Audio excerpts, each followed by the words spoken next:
this computer. Hello everyone and welcome to Stitching Stories. I'm Michelle here from the Strand, South Africa, and today we've got Noma with us. Yay! Hello Noma. Hey, Michelle, how are you? I'm great, and you? I'm good. I'm good. Good. Thank you for spending the time with us this morning. And I would like to know your story. Why did you start to do knitting design? What happened that made you to start with that? That that that that birth story. Please share it with us. Okay, I've been knitting since I was about 5, and I stopped as a teenager. I think at that age, knitting feels so uncool when you're in your teens. And then I picked it up again when I was working a very stressful corporate job. And it was one of those things that I did after a long day at work, and I'll just sit down and knit. So that's when I came across Ravelry. I didn't know that Ravelry existed, I think, until about late 2010 or early 2011. That's when I realized that people actually design patterns and put patterns out there and sell patterns. It was really such a weird business, if I might say. And then I started knitting and buying those patterns. Mainly, when I think about it, I mainly bought Brooklyn Tweed patterns. They're my favorite. So all the designers there are still my favorite designers. So that's what I used to knit. And I thought, wow, that's so cool. And I started designing myself, but I didn't have the guts to design garments. So I had a newborn baby at the time when I started designing. So I mainly focused on baby blankets and baby clothes. But after a while, I realized that I didn't like doing baby stuff. Even now, I don't design baby items. I buy patterns when I want to knit something for my kids. We go on Ravelry, they pick what they want. I knit those things for them. Um, so that was basically how I got started. But it was mainly the curiosity in realizing that even when I was working on a pattern, I'll be curious about doing it in a different way. So I figured that would be some really nice creative thing to do on the side. And it really worked out well. I was still working at the time and I was designing in the evening. I was actually working and starting when I started. I don't even know how I did it. But I remember in 2015, a year after I started, I was doing design work. My daughter was 2 at the time, and I was studying for my postgrad program at UFS. So it was quite hectic. I had assignments that I do every Tuesday, but somehow it worked out, and yeah. So I'm really excited to be doing this work. It's something that I've noticed that since I started designing, the moment I open my eyes, I'm out of bed because I'm so excited about what I'm going to be doing for the day. Well, unlike back in the day when I had to drag myself out of bed. So it's the creativity is really inspiring, and it's the kind of stuff that keeps you going every day. It's lovely. And yes, it's funny how we had all that energy way back when the kids were small, hey? Yeah, I don't get it now. I won't be able to do it now, but 2013 to 2015, things were hectic, but I still managed to balance a job, designing, starting a And 2-year-old. sure, Yeah, sure. yeah. Norma, what is your favorite pattern that you've designed? And give us a little bit about the background story of that one. Oh, my favorite is the Fairy Leaves wrap. It's a bright green wrap that I did in 2019.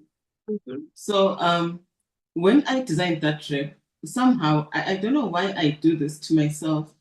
I had started working on 3 or 4 fingering weight sweaters. They were not moving, they were not progressing. They were, you just do an inch or so a day and it literally takes you the whole day. So I was feeling very uninspired with the projects I was working on. I had the yarn on my shelf and I kept looking at it. And initially, when I bought the yarn and it arrived, I was kind of disappointed because I thought it was too bright. I couldn't use it for anything. But then I realized, no, you know what? I can actually do something. So I planned the project when I was just looking at the yarn.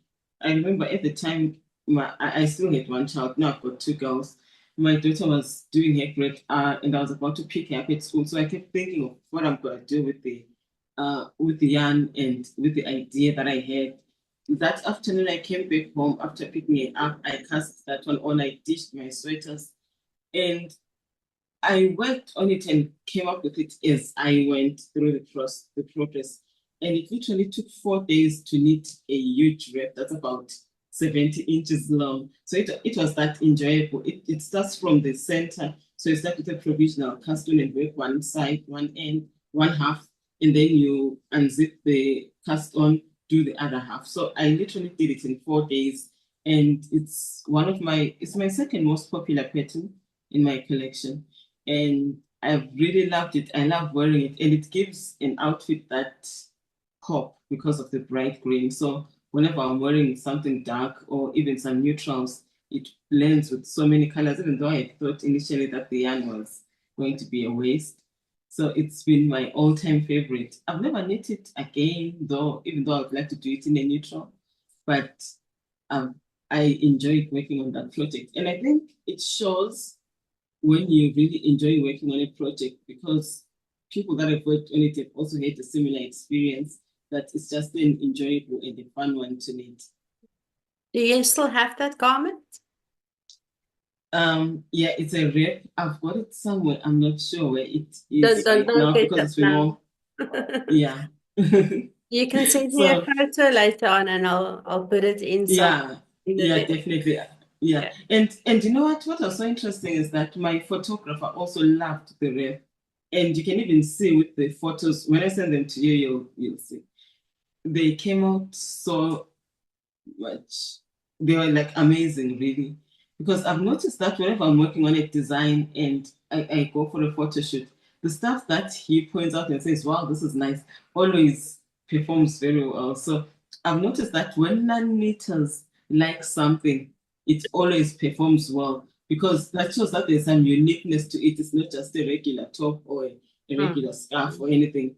So they are quite a good gauge to tell if the pattern will perform well. It's my photographer and any other person who's not a knitter at all. When they like something and think, wow, that's so cool, then I know that, well, I'm in the right direction with that one. Lovely.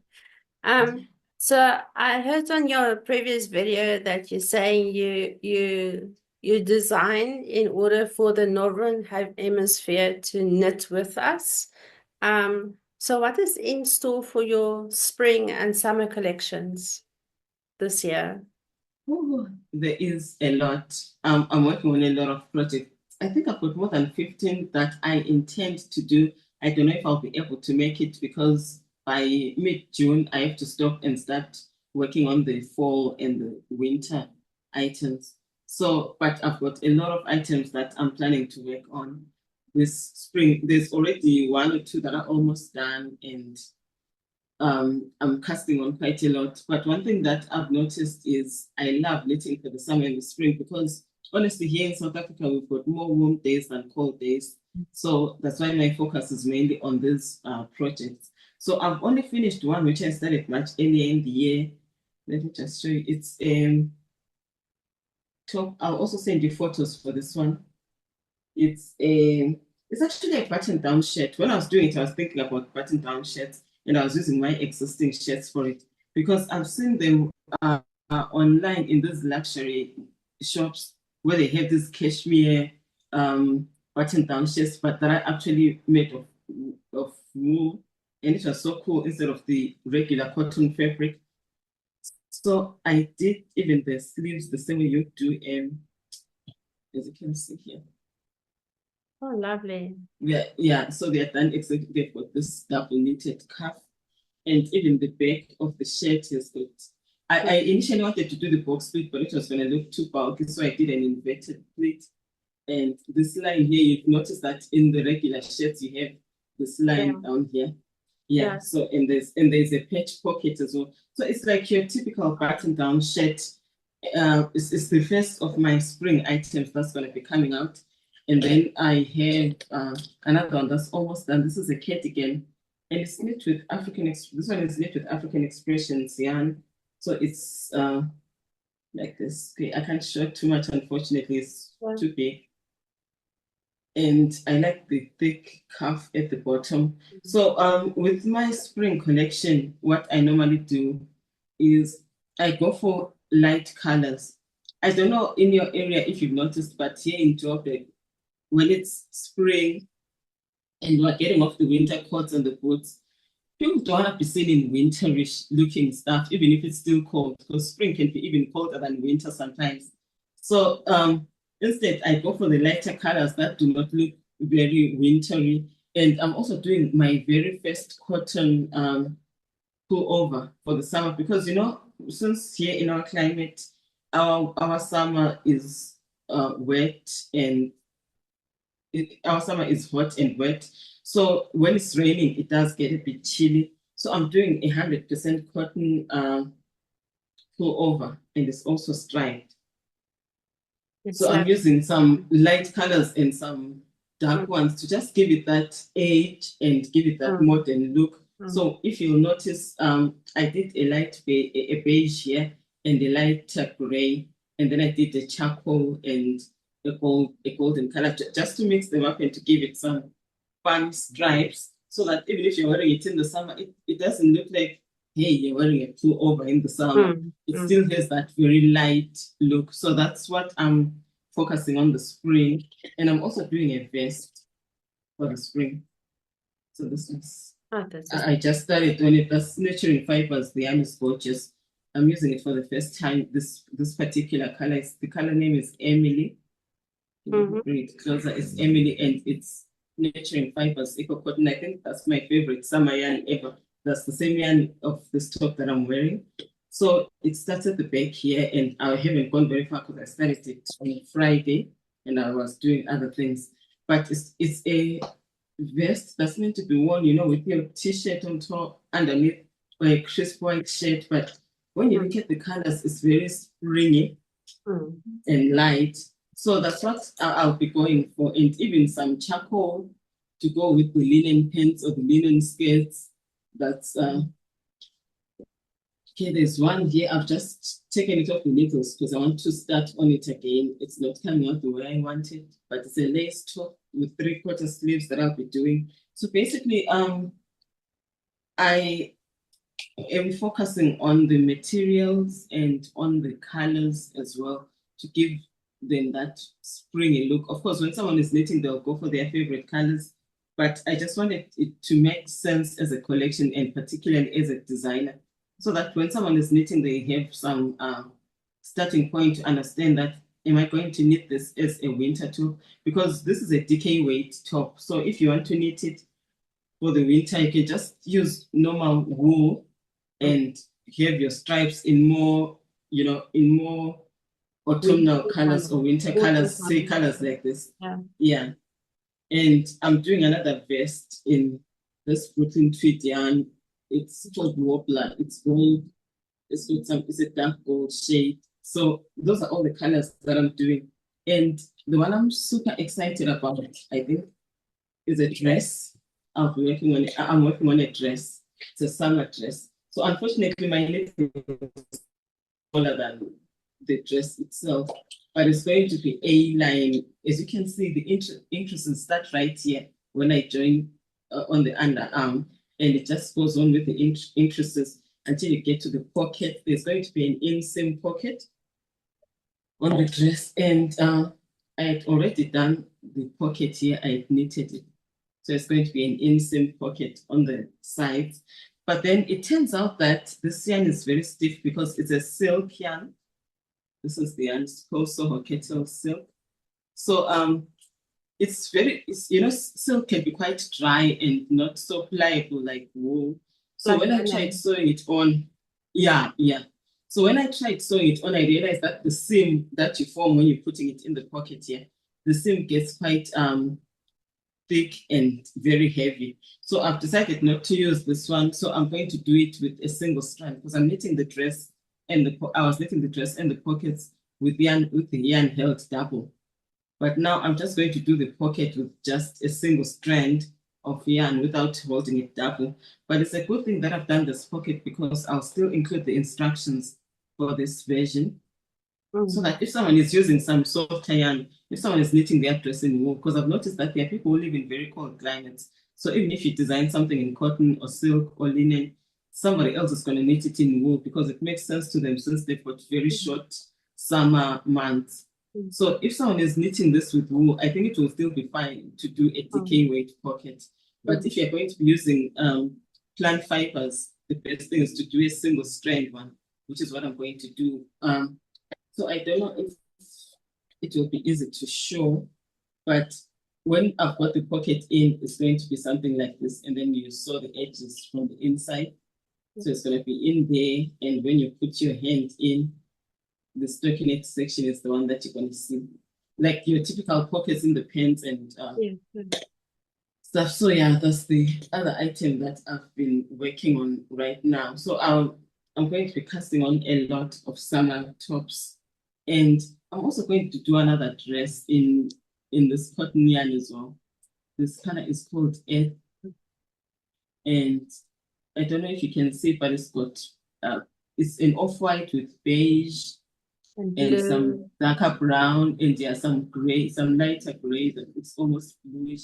So it's going to have all those colors. It will be a wrap dress at the Mm. top, like right there, right to the point under the bust, and then it will flare out. So I like dresses that flare out because you don't have to worry about shaping on the hips Mm. and doing increases. But if it just flares out, you are only worried about fitting it up to here. You're only Mm. worried about fitting at the bust and you don't have to worry about the rest. Same with the pink one that I just showed.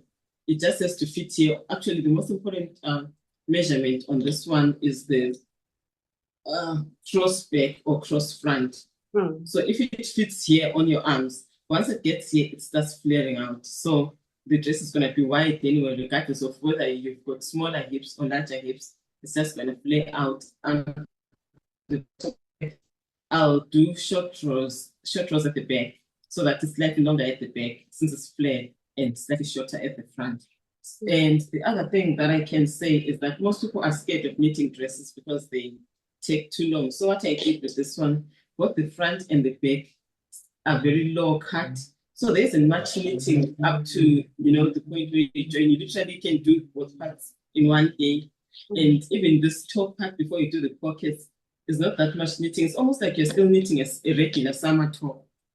Most of the knitting happens after the pockets when you're knitting in the round. Mm.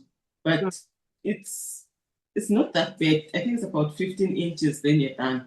So it's a dress, but it doesn't take too much yarn and it doesn't take too much time.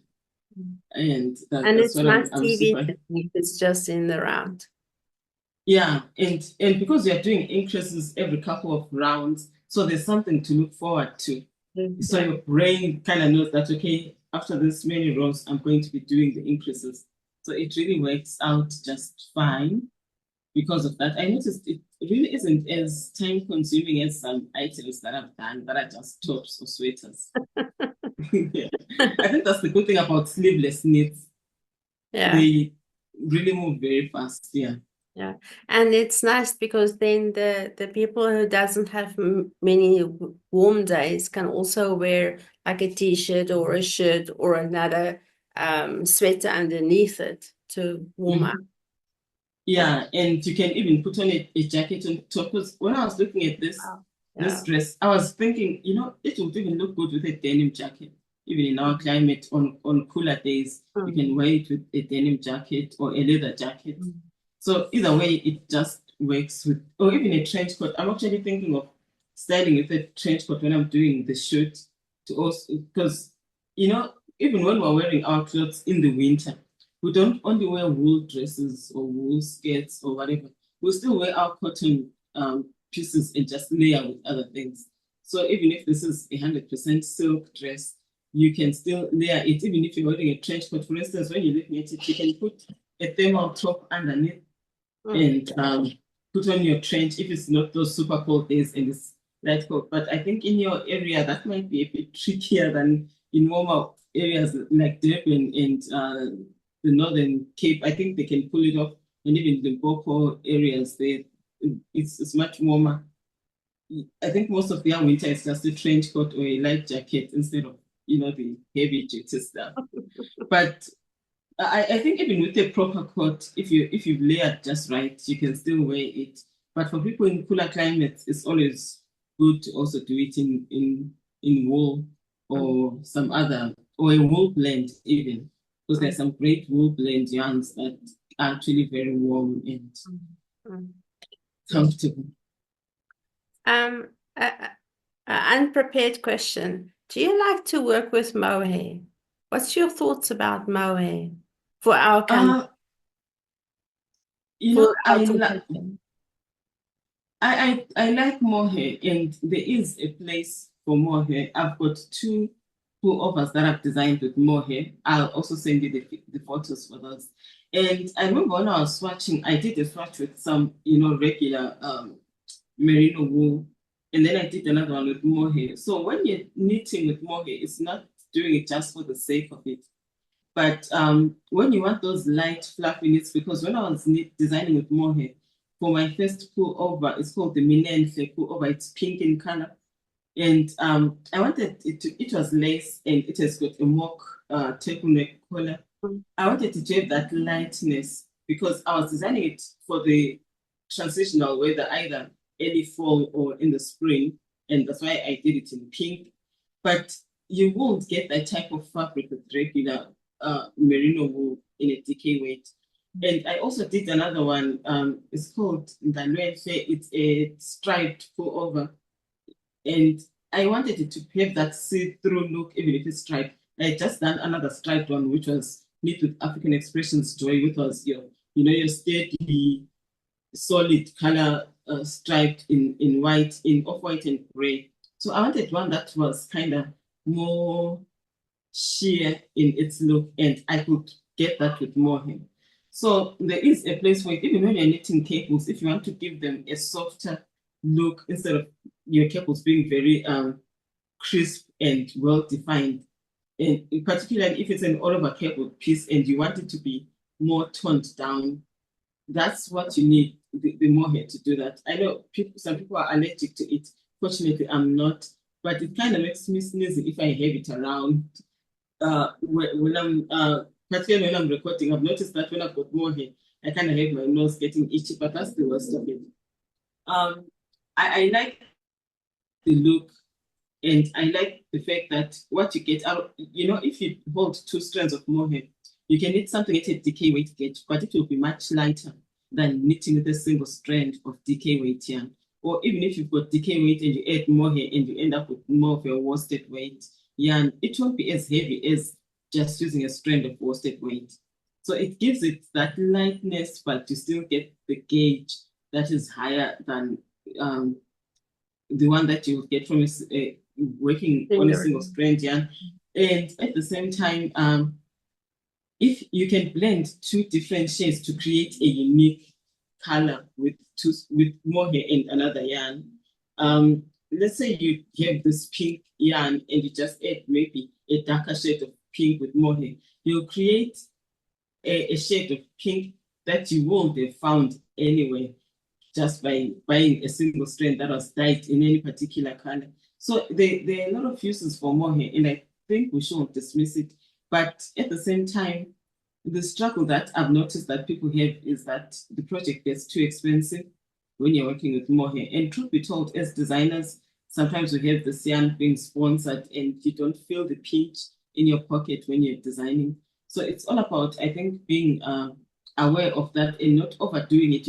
Like I said, I've done two garments with mohair and one shawl, which was a single skein shawl, like a single skein of finger weight, and I held it with mohair to create a much thicker shawl. So it's a problem, I think, if all the designs that you're putting out are like that, because it's very limiting for someone who's knitting your project. And mostly when people knit their project, they want it to be as close to what you did as a designer as possible.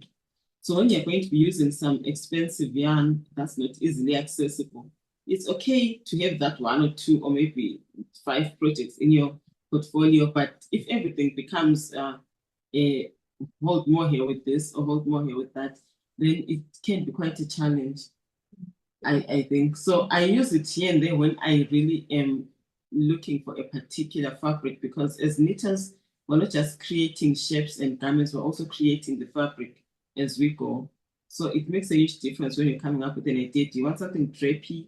Do you want something that's soft and flowy, light and airy, crisp and well-defined? So all those factors come into play when you're Yeah. thinking up a design. Yeah. You have to think what is the look that you want to have to give to the garment. Yeah. Okay. Yes. Yeah. Thanks for sharing that. I love the shirt. With what yarn did you do that? Sorry. So the what? The button shirt. Oh, yes. What Oh, yarn did you use? so for this one, I kind of splashed. I don't normally do that. I ordered some yarn from the United States because I used my yak, baby yak lace, so it held double. So this project has cost me a lot. Initially, when I bought the yarn, I had only bought 6 skeins because I wanted to knit it with a single strand. It's a lace weight yarn. And I started working on it. It was working fine. But I noticed that it was too light and I'll have a hard time wearing it. If it was too light for a cold day and probably too heavy for a hot day.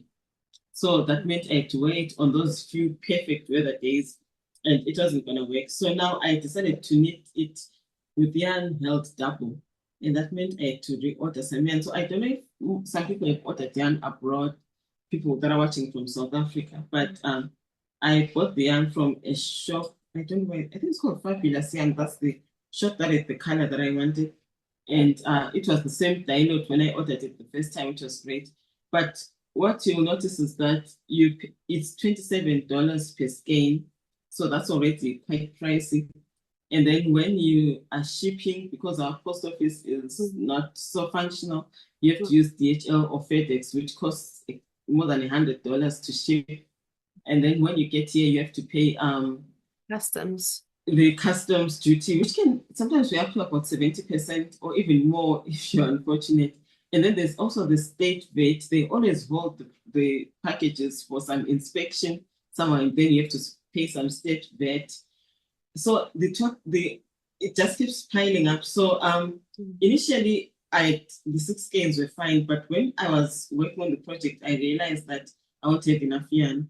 So you'll notice that later on I was blending the yarns. Maybe it won't show on the screen, but it's 2 shades now because the other 2 skeins that I bought were darker. I don't know if you'll see, but I tried to blend them well. And Yeah. yeah. And then now when I was working on the collar, I ran out of yarn. So my collar is a bit short. It's shorter than it should. It should be an inch longer than this so that it folds nicely.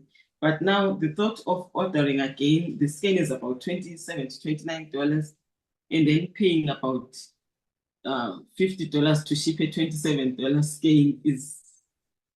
So I'm just thinking if there's someone who's traveling, or if I do travel myself, I'll buy it myself and I'll unravel the collar and finish it up. But shipping it is just, it will end up costing $150 for a single skein. So it's not practical. But the yarn is very beautiful. Initially, I wanted to use my baby, I used baby yak lace. Initially, I wanted to use their cashmere lace, but they discontinued it about a month before I ordered the yarn. So this complete. yeah. So yeah, so that was the motivation for this one, to use some natural yarn.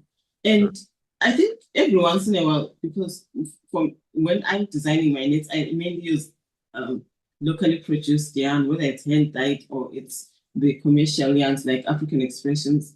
I use the locally produced yarns, but every time I want to split and treat myself, I normally buy fancy yarn on my birthday. That's when I get to buy some those expensive fibers like cashmere or silk, or what's the other one particularly those fibers. And even linen, we don't have 100% linen here. And at the yarn room, they used to have linen. I'm not sure if they do have it, because I bought this from the yarn room in Pretoria. This is Quince & Co. Sparrow. It's 100% organic linen. Okay. And it was going for about 170 for a 50-gram skein, so it was quite pricey.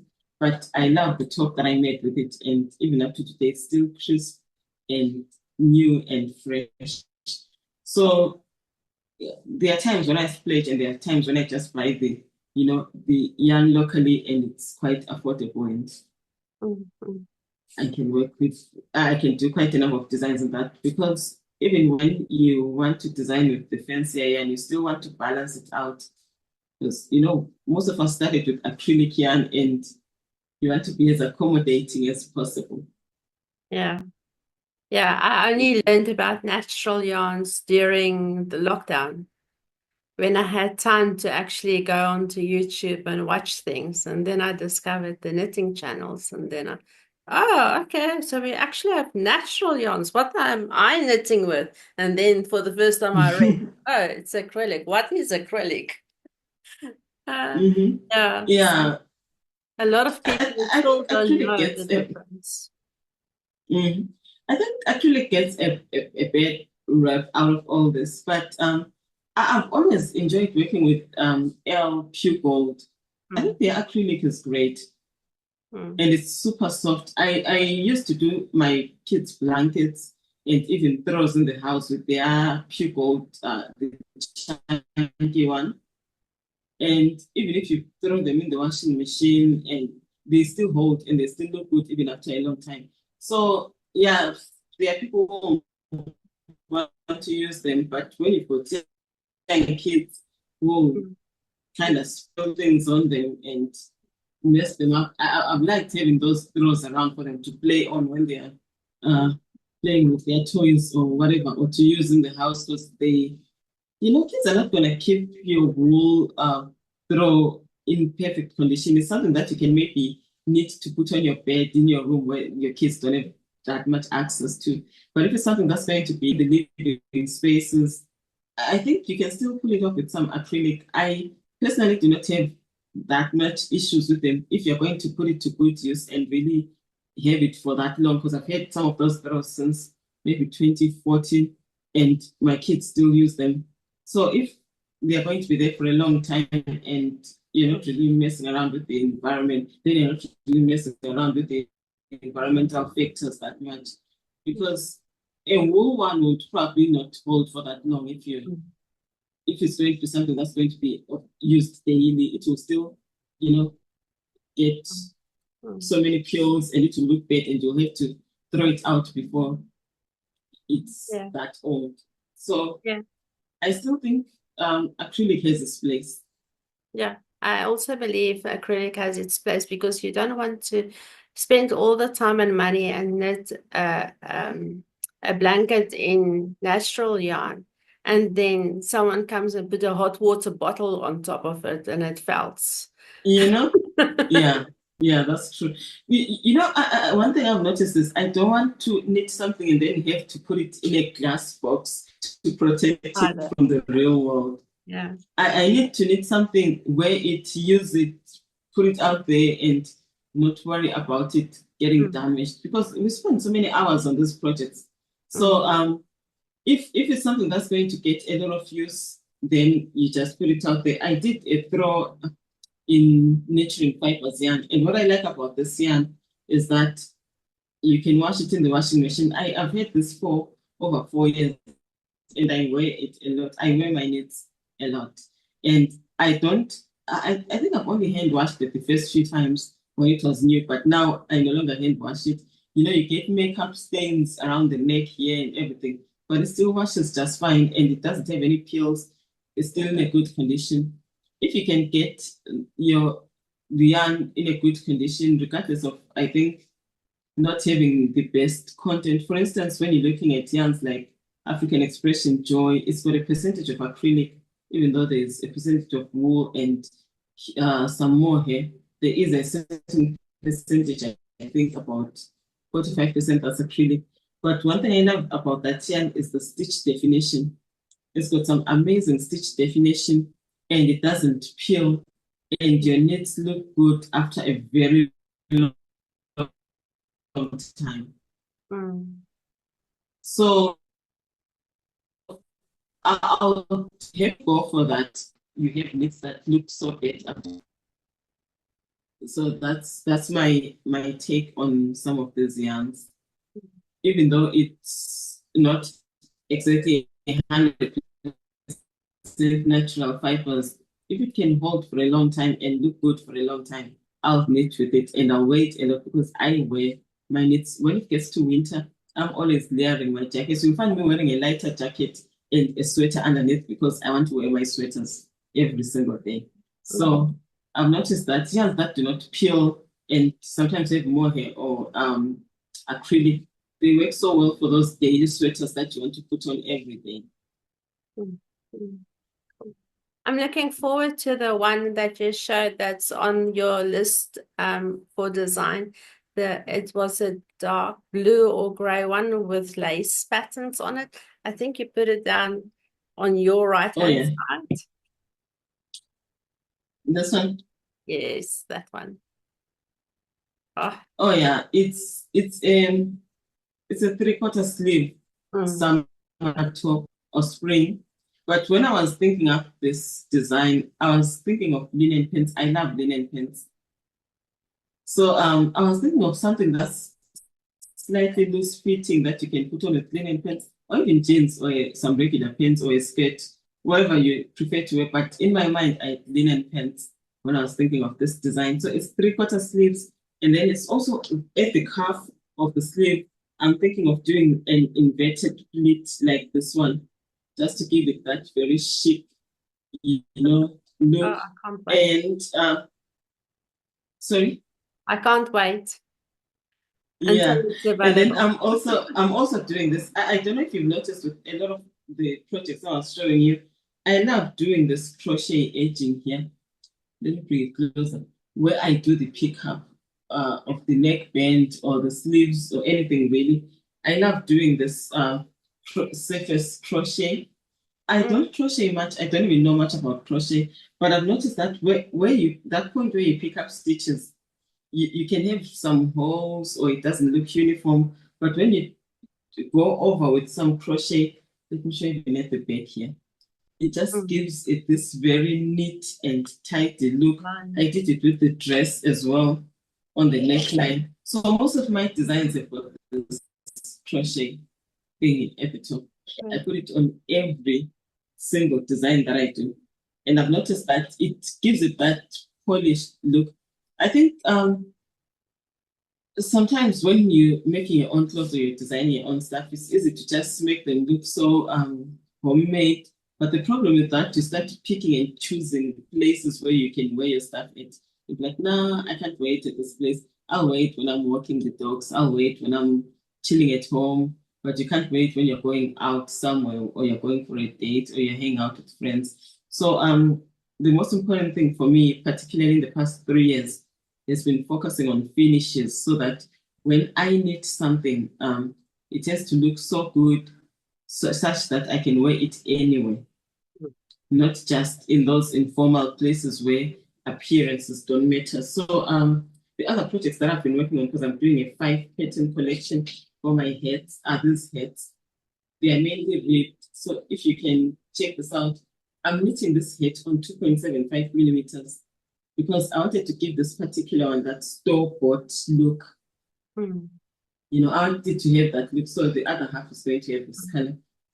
It's going to be the double folded one. So I'm going to work down and do the crown on the side. So you can either wait with this color outside on the outside or with the beige.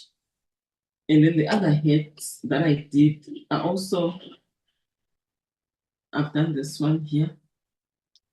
And it is a provisional custom so that when you fold it, you still get the same ribbing that you get on the body. Otherwise, if I had just done it straight, then if you fold the head, you will have this ribbing here.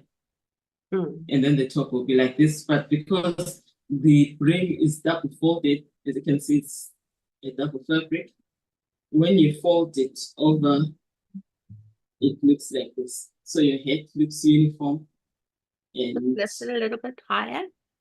Just lift it a little bit higher. There we go. Oh, okay, so it nice looks and like neat. this. Yeah. And it's the same with the third one in the collection. Mm, It's double folded because of the stripes. I didn't want, if you just do regular stripes, you have this line where you're carrying the yarn, or if you're breaking it, you still have the woven in ends. But Mm, if you do the provisional cast on and double the brim, then when you fold your head, it looks like this. mm, So it's neat on the brim and on the body itself. So it's all about the finishes.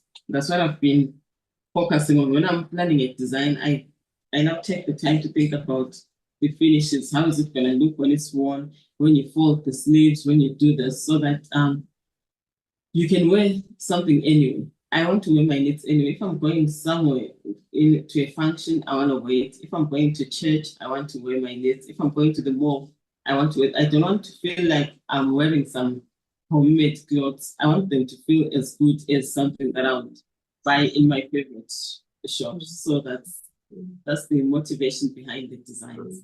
mm. Thank you. And thank you for sharing all of this. And this last bit gave me motivation because when I pick up something to knit, I most often think, I'm so tired, I don't have brain capacity to learn this new technique. But I will what you said now was motivation for me to do learn the new technique so that I can Mhm. also have a more finished looking product and not always feel, it's just for home, this one. Because Yeah. it's so much Mhm. time and effort that we put in these things to have it finished Yeah. together that it's Mhm. sad that we And, like put it yeah. in And you know one what? cupboard. Mm. And when it comes to finishing, the important thing that I've learned, give yourself that extra day with that project. Even if you're so sick of it, I'm always sick of my projects when I'm almost done with them. Rather put it aside, go back to it, and just do the finishing. I noticed because I really did some assessment on my needs. Yeah, that was 2 years ago, I think. And I realized that there are some things that I do not wear because I bound off too early. I knew in my mind that I didn't like cropped items, and I would have added maybe an extra 8 centimeters, and that would have been fine. I've seen knitters, even sometimes when you watch some reels, someone is busy pulling down the sleeves or trying to pull down the body to get to the point where they actually would have wanted it to be, but you buy it too early because you're curious about the next thing or you're bored with what you're working on. So now I've learned that if I'm really getting so tired of something, I'd rather set it aside and do whatever it is that's catching my fancy at the time, but go back to it and make it the right length. Because if I make it too short, I won't like it. And that's the same even with finishing and weaving in ends. I remember there was one sweater that I wore for the longest time where some of the ends were not woven in. I would have to tuck them in. And I was too lazy to do it. I didn't like it. When I knitted it, I liked it.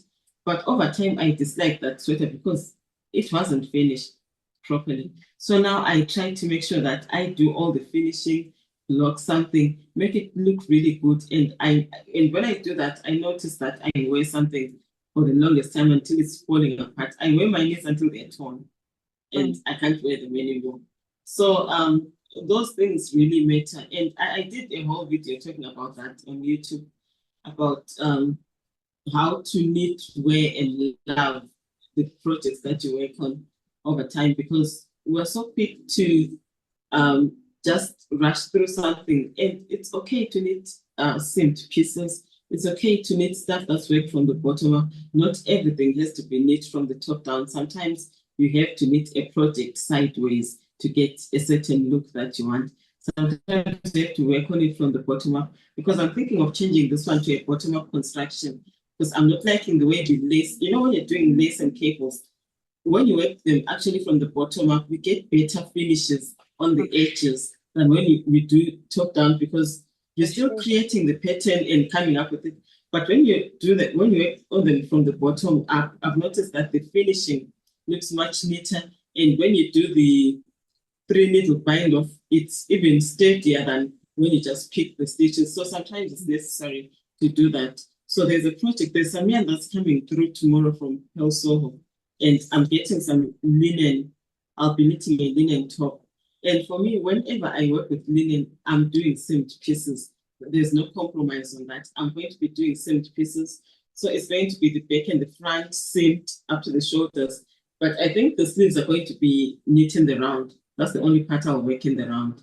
But as for the body, I'll have it seamed because after all that knitting, I don't want my top to start sagging and getting too long over a few months. So I think when we need to be open to constructions that we're not comfortable with, because in order to get the results that you want, sometimes we have to do things that we're not necessarily 100% happy with or enjoying.